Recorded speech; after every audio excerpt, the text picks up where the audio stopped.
Hello everyone, this is me Pratibha. Welcome to my YouTube channel. Today we are going to discuss about the worksheet number 7 for class 9th which came on 19th of July 2021. So our today's topic is microorganism. So firstly we have to discuss what are the microorganisms. So as we can see, the term microorganism is composed of two words. First is micro and the second is organisms. So what are micro and what are organisms? You might be knowing this very well. So micro means very small. Even we can see approximately about the size of micrometer, means 10 की power -6 metres, है ना. हम कहते हैं micrometer, आपने पढ़ा होगा. 10 की पावर -6 को हम माइक्रो कहते हैं. तो इतने स्मॉल साइज़ के होते हैं दैट दे के not be even seen with naked eyes. इनके लिए हमको स्पेशल गैजेट्स यूज़ करना पड़ता है देखने के लिए. So they are also organisms. They are living. they have the properties of living, so they are organisms, and organisms of very small size, micro size, are termed as microorganisms. So you must be very well familiar with this word now. What are microorganisms? Microorganisms are the organisms having microscopic size, जो बहुत छोटे size के होते हैं. they are called as microorganisms. आइए यहाँ भी definition से एक बार देखते हैं. वर्कशीट में हमको किस तरह से समझाया गया है. Microorganisms are very tiny living organisms. They are so small that we need a microscope. ठीक. अब microscope means, micro means very small, scope means that is going to help to see them. Scope जिससे वो visible हो जाएगा, हम उसको देख पाएंगे. ठीक है. तो माइक्रोस्कोप इज़ अ गैजेट और a tool. We can say it is a tool by which we can be able to see micro organism. Micro organism को देखने के लिए माइक्रोस्कोप ही यूज में आएगा. That's why they are called microbes और micro organism. Micro organisms को हम for a short term microbe कह लेते हैं. Microbes and micro organisms are the same terms, mean the same thing. They can live almost in every condition and that exist on earth. अब आप सोचेंगे कि ये माइक्रो ऑर्गेनिज्म कहाँ रहता है. कुछ नया सा सुना, ये माइक्रो ऑर्गेनिज्म अब रहता कहाँ है. तो ये जो माइक्रो ऑर्गेनिज्म है ये कहीं भी रह सकते हैं. ईच एंड एवरीवेयर, हर जगह रह सकता है. हम इसको बुलाएंगे कॉस्मोपॉलिटन. कॉस्मोपॉलिटन यानी कि जो हर जगह अवेलेबल होता है, कॉस्मोपॉलिटन. ठीक. तो ईच एंड एवरी प्लेस क्या क्या हो सकती है. जैसे हो सॉइल हो सकता है, एयर हो सकता है, और क्या हो सकता है, एनिमल दूसरे एनिमल्स में पाए जाते हैं, प्लांट्स में पाए जाते हैं, इवन हमारी बॉडी में पाए जाते हैं, पानी में पाए जाते हैं, सॉल्टी वाटर में मिल जाएंगे आपको, एसिडिक वाटर में मिल जाएंगे आपको, alkaline soil. Acid base and salt आपने पढ़ा है. तो जो बेस है उसको हम एल्कली बुलाते हैं. एल्कलीन सॉइल में भी हमको मिल जाएगा. मीन्स ऐसा कोई जगह नहीं है, इवन हाई टेम्परेचर्स में देखने तक को मिल जाएगा आपको. ऐसी कोई जगह नहीं है जहां आप माइक्रो ऑर्गेनिजम्स से की अनअवेलेबिलिटी पाएँ. मतलब आपको कोई ना कोई तरह का माइक्रो ऑर्गेनिज्म वहाँ पे ज़रूर देखने को मिल जाएगा. आप कोई भी प्लेस को सर्च करें. ये इतने स्मॉल साइज़ के होते हैं और इतने एडजस्टेबल होते हैं. एडजस्टेबल ना बोल के हमें इनको एडेप्टेबल बनाना चाहिए. इतने एडेप्टेड है कि ये हर जगह में ईजिली सर्वाइव कर पाते हैं. They are of 4 types. अब बेसिकली बात करें तो micro organisms are basically of 4 types. 4 categories में इनको बांटा गया है. कौन कौन सी हैं वो 4 कैटेगरीज, आइए देखते हैं. बैक्टीरिया, प्रोटोजोआ, फंगी या फंजाई, कुछ भी बुला सकते हैं आप, एंड एल्गी. और देखिए बैक्टीरिया आपने टर्म सुना होगा, फंजाई सुना होगा, एल्गी सुना होगा, प्रोटोजोआ कुछ शायद नया है आपके लिए. तो क्या है ये. देखिए बैक्टीरिया हमारे पास 2 तरह के सेल्स होते हैं. एक होता है, आपने पढ़ा है अभी तक, plant cell and animal cell. तो plant cell and animal cell में एक सिमिलैरिटी होती है. क्या सिमिलैरिटी होती है. देखिए इनका अगर स्ट्रक्चर देखें, यहाँ पे देखते हैं, थोड़ी सी खाली जगह यहाँ देखते हैं. देखिए प्लांट सेल और एनिमल सेल में हम देखेंगे तो अगर ये आउटर वॉल है या मैं बोलूँ सेल मेम्ब्रेन है, तो सेंटर में एक न्यूक्लियस होता है एनिमल सेल में. अगर ये प्लांट सेल है तो यहाँ पे भी एक न्यूक्लियस होता है, थोड़ा किनारे होता है सेल मेम्ब्रेन की तरफ होता है लेकिन अंदर प्रेजेंट है।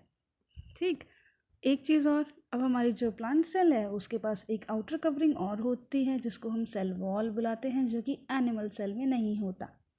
ठीक, तो हमें बेसिकली यहाँ पे बात करनी है सेल मेम्ब्रेन या सेल वॉल के बारे में नहीं, हमें बात करनी है यहाँ पे न्यूक्लियस के बारे में। हम देख सकते हैं एनिमल सेल के पास न्यूक्लियस है, प्लांट सेल के पास न्यूक्लियस है। ठीक, और दोनों के ही न्यूक्लियस के बाहर एक मेम्ब्रेन होती है जिसको हम न्यूक्लियर मेम्ब्रेन बुलाते हैं। तो ये जो न्यूक्लियर मेम्ब्रेन है ये दोनों सेल में देखी जा रही है, प्लांट सेल में भी और एनिमल सेल में भी। तो वो वाले ऑर्गेनिजम्स या वो वाले सेल्स जिनके पास अच्छा खासा न्यूक्लियस, वेल डेवलप्ड न्यूक्लियस और न्यूक्लियस के बाहर न्यूक्लियर मेम्ब्रेन होती है, ऐसे सेल्स को हम बुलाते हैं यूकैरियोटिक। यूकैरियोटिक, ये यूकैरियोटिक टर्म का क्या मतलब हुआ? देखिए, तो ये जो टर्म है यूकैरियोटिक, ये भी दो वर्ड से मिलके बना है, यू कैरियो। ठीक है, अब यू का मतलब होता है ट्रू, असली, सत्य। आप ट्रू एंड फॉल्स पढ़ते हैं ना, वही वाला ट्रू। Cairo means nucleus. तो वो वाले सेल्स जिनके पास एक ट्रू टाइप का न्यूक्लियस होगा, वो true sales with true nucleus होंगी, है ना, जैसा न्यूक्लियस होना चाहिए, that would be the true type ना। तो ये एक ट्रू टाइप का न्यूक्लियस है, जैसा कि न्यूक्लियस को होना चाहिए। तो वो सेल्स जो एक ट्रू टाइप का न्यूक्लियस बियर करेंगी उन्हें हम बुलाएंगे यूकैरियोटिक सेल्स। अब हम देखेंगे हमारी बॉडी में, प्लांट्स में एंड एनिमल्स में सारे ही सेल ट्रू टाइप के होते हैं, यानी कि न्यूक्लियस को बियर करते हैं और बाहर न्यूक्लियर मेम्ब्रेन भी होता है। तो ऐसी सेल्स को हम बुलाएंगे यूकैरियोटिक। लेकिन इसके ऑपोजिट एक सेल और होती है, डिफरेंट थोड़ी सी, जिसके पास न्यूक्लियस और न्यूक्लियर मेम्ब्रेन प्रॉपर नहीं होते हैं। उसको हम क्या बुलाएंगे? तो यूकैरियोट का ऑपोजिट है हमारा प्रोकैरियोटिक। प्रोकैरियोटिक। अब प्रोकैरियोटिक, कैरियो तो आप समझ गए होंगे, Cairo means nucleus and pro means primitive. Primitive यानी कि प्राचीन। तो जब लाइफ शुरू हुई थी बेटा, एकदम से कोई एडवांस चीज़ तो डेवलप होके नहीं आ जाती है। आप जब मॉडल भी बनाते होंगे, अपना कुछ भी बनाते हैं, प्रोजेक्ट बनाते हैं, तो पहले एक प्लेन शीट लेते हैं, फिर धीरे धीरे धीरे धीरे उस पे अपना काम शुरू करते हैं, फिर उसको डेकोरेट बाद में करते हैं। पहले लिखेंगे कुछ जो भी आपका मैटर है, फिर उसको डेकोरेट करेंगे ना। लाते ही पहले ही शीट पकड़ के देखा तो बिल्कुल मॉडल तैयार था, ऐसा तो नहीं होता। तो धीरे धीरे चीज़ें डेवलप करते हो आप। उसी तरह से जब लाइफ शुरू हुई तो प्रोकैरियोटिक सेल्स आए थे। जब जीवन शुरू हुआ पृथ्वी पर, तो शुरुआती जीवन में प्रोकैरियोटिक सेल वाले ऑर्गेनिज्म आए थे जिनके पास इतना अच्छा खासा वेल डेवलप्ड न्यूक्लियस नहीं था, लेकिन आज के ऑर्गेनिजम्स में देखा जाता है। तो हम कह सकते हैं यूकैरियोटिक थोड़े एडवांस हैं। हम भी यूकैरियोटिक ही हैं। यूकैरियोटिक थोड़े एडवांस हैं, प्रोकैरियोटिक प्रिमिटिव हैं, पुराने हैं। ठीक, तो प्रोकैरियोटिक ऑर्गेनिजम्स वो हुए जो शुरुआत में आए थे, जिनका nucleus well developed with nuclear wall नहीं है, लेकिन यूकैरियोटिक में है। ठीक, तो बैक्टीरिया जो है हमारा, आपने देखा होगा, सुना होगा बैक्टीरिया के बारे में बहुत। तो ये जो बैक्टीरिया होता है हमारा, बैक्टीरिया हमारा प्रोकैरियोटिक होता है। ये जो हमारा बैक्टीरिया है प्रोकैरियोटिक है, यानी कि न्यूक्लियस वेल डेवलप नहीं होता, ना ही न्यूक्लियर मेम्ब्रेन वेल डेवलप्ड होती है। ठीक, एक बात और जो ध्यान रखने की है कि ये जो हमारा बैक्टीरिया है ये सिंगल सेल होता है, यानी कि वन सेल और पूरा बैक्टीरिया बन गया। एक ही सेल में पूरा शरीर है बैक्टीरिया का, एक अकेला सेल पूरा बैक्टीरिया। ठीक है, यानी कि सिंगल सेल्ड ऑर्गेनिज्म होते हैं। तो बैक्टीरिया क्या है? वन सेल्ड, सिंगल सेल्ड और प्रोकैरियोटिक।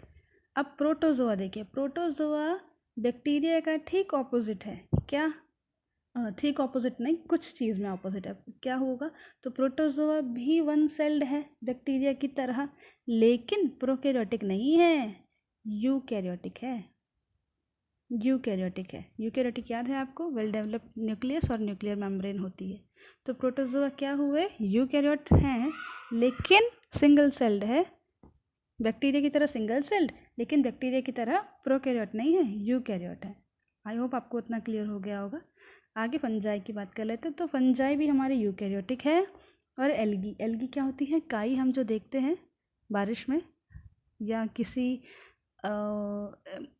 स्वैम्पी एरिया जहाँ पानी जमा रहता है, वहाँ आपको एल्गी देखने को मिलती है। और ये फंजाई यानी कि फफूंदी देखी होगी आपने, ब्रेड पे अक्सर लग जाती है फफूंद, वही है ये फंगस या फंजाई। ये भी यूकैरियोटिक है, ये भी यूकैरियोटिक है। केवल बैक्टीरिया ही प्रोकैरियोटिक होता है और कोई प्रोकैरियोटिक नहीं है, सारे यूकैरियोटिक हैं। सबके पास वेल डेवलप्ड न्यूक्लियस और न्यूक्लियर मेम्ब्रेन है। ठीक, चलिए आगे बढ़ते हैं। अब टाइप्स ऑफ माइक्रो ऑर्गेनिज्म हमने देख लिए। बेसिकली 4 तरह के हैं, लेकिन एक और होता है वायरस भी होता है, जो यहाँ पे ऐड नहीं किया गया है। वायरस थोड़ा डिफरेंट होता है। अब ये जो जितने सारे हमारे माइक्रो ऑर्गेनिज्म हैं, बैक्टीरिया हो गया, प्रोटोजोआ हो गया, फंजाई हो गई, एल्गी हो गई, ये हमेशा लिविंग स्टेट में रहते हैं, हमेशा जिंदा। मतलब मर गए तो मर गए, जिंदा है तो जिंदा है। लेकिन ये जो वायरस होता है इसका अलग ही केस होता है। ये अगर किसी लिविंग के कांटेक्ट में है, लिविंग के शरीर पर है, तो ये लिविंग हो जाएगा। लिविंग से बाहर आ जाता है तो ये नॉन लिविंग हो जाता है।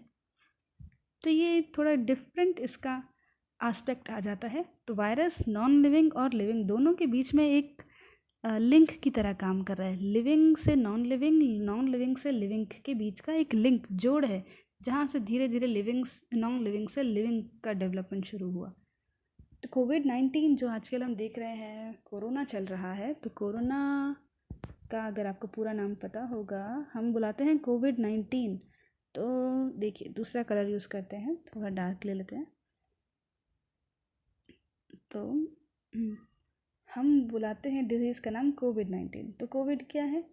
को is for corona, VI is for virus, VI is for virus, D is for disease. तो कोरोना वायरस डिजीज़ 2019 में जो आई, तो कोरोना वायरस डिजीज़, कोरोना नाम के वायरस से आने वाली डिजीज़ जो 2019 में आई, दैट इज़ कोविड-19। तो कोरोना भी एक वायरल डिजीज़ ही है, वायरस से होने वाली डिजीज़ है। Micro organisms play an important role in our lives. Micro organisms का हमारी लाइफ में कई सारे रोल्स हैं, एक ही रोल नहीं, कई रोल प्ले करता है। कई जगह ये हमारे लिए हेल्पफुल भी है, कई जगह हम इसको ज़्यादातर बुरे फॉर्म में जानते हैं कि हमको नुकसान करता है, हमारे लिए अच्छा नहीं होता। लेकिन कई जगह ये हमारे लिए बहुत यूज़फुल भी है। Micro organisms help us in making many kind of food products बनाने में हेल्प करता है। They are also use for various purposes, like जैसे किन कामों में इस्तेमाल होता है, देखिए, फॉर मेकिंग चीज़ जो आप सब मज़े से खाते हैं, फॉर मेकिंग ब्रेड, आप सबको ही पसंद होगा, cheese making, bread making, decomposition of organic matter. अभी ऑर्गेनिक मैटर क्या हुआ? Organic matter means related to organism, organism से मिलने वाला सामान वुड बी ऑर्गेनिक मटेरियल। ठीक, ऑर्गेनिज्म से अगर कुछ मिलता है तो that would be organic material. अब वो ऑर्गेनिक मटेरियल कुछ भी हो सकता है। हमारा बाल भी ऑर्गेनिक है, हमारा नेल भी ऑर्गेनिक है, हमारी स्किन उतरती है तो वो भी ऑर्गेनिक है। इवन एनिमल्स का जो एक्सक्रीटा होता है, काउ डंग बोल सकते हैं आप, वो भी ऑर्गेनिक ही है। और कुछ देखें, जब एनिमल या प्लांट मर जाता है तो वो सड़ जाता है, आपने देखा होगा, तो वो जो बॉडी है वो भी तो ऑर्गेनिक ही है, ऑर्गेनिज्म से ही तो है। तो ये सारी चीज़ें, इवन प्लांट प्रोडक्ट्स, वो भी ऑर्गेनिक ही हैं। तो ऑर्गेनिज्म से कुछ भी मिलता है तो वो ऑर्गेनिक है। तो ऑर्गेनिक मटेरियल को सड़ाने गलाने का काम कौन करता है? वो भी बैक्टीरिया करती है। कैसे? आपने देखा होगा, जब किसी एनिमल की डेथ हो जाती है या कोई प्लांट मर जाता है तो वो ज़मीन पर गिर जाता है। कुछ समय बाद हम देखते हैं, 1 महीना बाद, तो पूरी तरह से वो जगह साफ़ हो जाती है, वहाँ पे कुछ उसका ट्रेस भी नहीं दिखता। हम बता भी नहीं सकते कि कहाँ पे एक्चुअली वो बॉडी थी या वो बॉडी पार्ट था। तो वो गायब कैसे हुआ? हमने उठा के उसको इधर उधर नहीं करा, हमने हाथ भी नहीं लगाया। कौन आया वो वाला काम करने? तो बैक्टीरिया आया। बैक्टीरिया ने पूरी तरह से उस ऑर्गेनिक मटेरियल को डिग्रेड कर दिया, सड़ा दिया, गला दिया, ख़त्म कर दिया, यानी कि डिकम्पोज कर दिया। तो बैक्टीरिया डिकम्पोजिशन कराते हैं जो कि यूज़फुल है हमारे लिए, हमारे एनवायरनमेंट को क्लीन रखने के लिए। तो इस तरह से हमारे फ्रेंड्स भी हुए। मेडिसिन प्रिपरेशन में भी हम इनका यूज़ कर सकते हैं। देखिए हम यहाँ पे सिर्फ बैक्टीरिया की बात नहीं करेंगे, हम माइक्रो ऑर्गेनिजम्स की बात कर रहे हैं। तो डिकम्पोजिशन में सिर्फ बैक्टीरिया ही नहीं, फंजाई, फंगस भी काम करती है, फंजाई भी यही काम करती है, डिकम्पोजिशन। मेडिसिन प्रिपरेशन, मेडिसिन बनाने के काम आते हैं। कितनी फंगस, सबसे पहली फंगस पेनिसिलिन, जो सबसे पहला हमारा एंटीबायोटिक है पेनिसिलिन, जो वो हमको फंगस से ही ऑब्टेन होता है। नाइट्रोजन फिक्सेशन का काम करते हैं बैक्टीरिया, यानी कि एनवायरनमेंट में जो नाइट्रोजन है वो हमको पता है हमारे एनवायरनमेंट में 78% सबसे ज़्यादा अमाउंट अगर किसी गैस का है तो वो नाइट्रोजन है। और नाइट्रोजन हमारी बॉडी में रिक्वायर्ड भी होती है। कहाँ? प्रोटीन में। हमारी बॉडी में जो भी प्रोटीन है वो नाइट्रोजन मांगता है। प्रोटीन बनने के लिए नाइट्रोजन रिक्वायर्ड होता है। तो प्रोटीन, नाइट्रोजन होगा तो प्रोटीन बनेगा, और प्रोटीन बनेगा तो हमारी बॉडी का डेवलपमेंट अच्छा होगा। आप अपनी बॉडी में जो भी स्ट्रक्चर देखते हो सारा स्ट्रक्चर प्रोटीन का बना होता है। और प्रोटीन को क्या चाहिए? प्रोटीन को चाहिए नाइट्रोजन। तो नाइट्रोजन तो इतना सारा है हमारे आसपास, तो हमको ऐसे मिल जाता होगा नाइट्रोजन, है ना? तो हमको ऐसे मिल जाना चाहिए नाइट्रोजन। तो उसी नाइट्रोजन को हम इनहेल करके अपना बॉडी स्ट्रक्चर डेवलप कर सकते थे, लेकिन ऐसा नहीं होता। नाइट्रोजन जिस फॉर्म में एनवायरनमेंट में रहती है N2 के फॉर्म में, वो हमारे लिए अवेलेबल नहीं है उस फॉर्म में, हम उसको अपनी बॉडी में इस्तेमाल नहीं कर सकते। तो फिर क्या होना चाहिए? जो प्लांट्स हैं उस एनवायरनमेंट से नाइट्रोजन को लेते हैं, उसको नाइट्रेट्स में, नाइट्राइट्स में, दूसरी फॉर्म में नाइट्रोजन का थोड़ा सा बदला हुआ रूप में बदलते हैं और उससे अपना बॉडी स्ट्रक्चर डेवलप करते हैं। हम प्लांट्स को खा लेते हैं। तो इस तरह से प्लांट ने अपनी बॉडी में नाइट्रोजन इकट्ठा करा, नाइट्रोजन को बिल्ड किया, और वो वाला नाइट्रोजन हमने ले लिया। तो हमारी बॉडी को भी नाइट्रोजन इस तरह से मिल जाता है। हम डायरेक्ट नेचर से, अपने एनवायरनमेंट से डायरेक्टली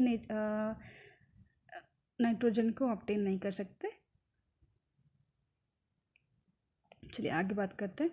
तो some micro organisms are very harmful to us, जैसे हमने बात करी, some are useful but some are harmful to, कुछ हमारे लिए बहुत हार्मफुल भी हैं। Diseases causing micro organisms like bacteria, fungi move from one infected person to a healthy person by air, water, soil, physical contact and make that person ill। अगर कोई एक व्यक्ति बीमार है और उनको इन्फेक्शियस डिजीज़ है, इन्फेक्शियस डिजीज़ मतलब जो एक से दूसरे को फैलती है, तो हम उनके कांटेक्ट में आएंगे तो जो इन्फेक्शियस एजेंट है, एजेंट क्या होता है? जो चीज़ों को एक जगह से दूसरी जगह पहुंचाता है ना। तो यहाँ पे इन्फेक्शन का एजेंट, इन्फेक्शियस एजेंट। तो जो इन्फेक्शियस एजेंट है, यानी कि बैक्टीरिया हो सकता है, फंगस हो सकती है, या प्रोटोजोआ भी हो सकता है, तो ये एजेंट कहलाएंगे। तो इन्फेक्शियस एजेंट का आदान प्रदान हो जाता है, एक तरह से एक्सचेंज हो जाते हैं, ये हमारी बॉडी तक आ जाते हैं, एक हेल्दी बॉडी तक पास ऑन हो जाते हैं। और ये हेल्दी बॉडी में जाएंगे तो क्या करेंगे? इनका तो काम ही, अगर बीमार करने वाला बैक्टीरिया अगर हार्मफुल बैक्टीरिया है तो उसका तो काम ही बीमार करना है, तो वो हमको भी या किसी हेल्दी पर्सन को भी बीमार ही करेगा, है ना। तो इस तरह से ये बैक्टीरिया हार्मफुल भी साबित हो सकते हैं। Example chicken pox, tuberculosis. Tuberculosis means TB. इसको टीवी नहीं कहते, टीवी नहीं कहते, ये गलत है। ये टीवी तो आपका टेलीविज़न जिसमें आप मूवी देखते हैं, बीमारी वाला जो होता है वो टीबी होता है, यानी कि ट्यूबरक्लोसिस, ट्यूबर, टीबी। ओके, चलिए आगे बात करते हैं। चेक योरसेल्फ में कुछ क्वेश्चन पूछे गए हैं आपसे, जिनके आंसर आप खुद देंगे। मैं बस आपको थोड़ा सा हिंट दे दूंगी। व्हाट आर माइक्रो ऑर्गेनिज्म, ये हमने डिस्कस किया। नेम एनी 4 टाइप्स, ये भी हमने बात कर ली। Right any 2 example of food products that are obtained with the help of microbes, आपको इनके नाम बताने हैं। Right 4 uses of micro organism के आप 4 यूजेस बता सकते हैं। जो आपको यहाँ पर दिया हुआ है वो तो बता ही सकते हैं, इनके अलावा आप कुछ नया जो आप जानते हैं, दूसरा जो आपको यहाँ गिवन नहीं है वो भी बता सकते हैं। Are all micro organisms harmful, explain. क्या सभी हार्मफुल है micro organism? If yes then explain, if not then also explain. आपको एक्सप्लेन करना है क्या सभी माइक्रो ऑर्गेनिज्म हार्मफुल हैं या नहीं है। जैसा भी है आप एक्सप्लेन करेंगे। तो यहाँ पे हमारी वर्कशीट का एक्सप्लेनेशन ख़त्म होता है। आई होप आप सबको समझ आ गया होगा। अगर अभी भी कोई डाउट है तो आप मुझसे यहीं पे कमेंट सेक्शन में पूछ सकते हैं या आप अपने क्लास के ग्रुप में भी पूछ सकते हैं। तो मैं आशा करती हूँ आपको समझ आ ही गया होगा। बाकी हम लोग मिलेंगे नेक्स्ट वीडियो में, तब तक के लिए टेक केयर, अपना ध्यान रखिए, पढ़ते रहिए। Good bye, see you soon.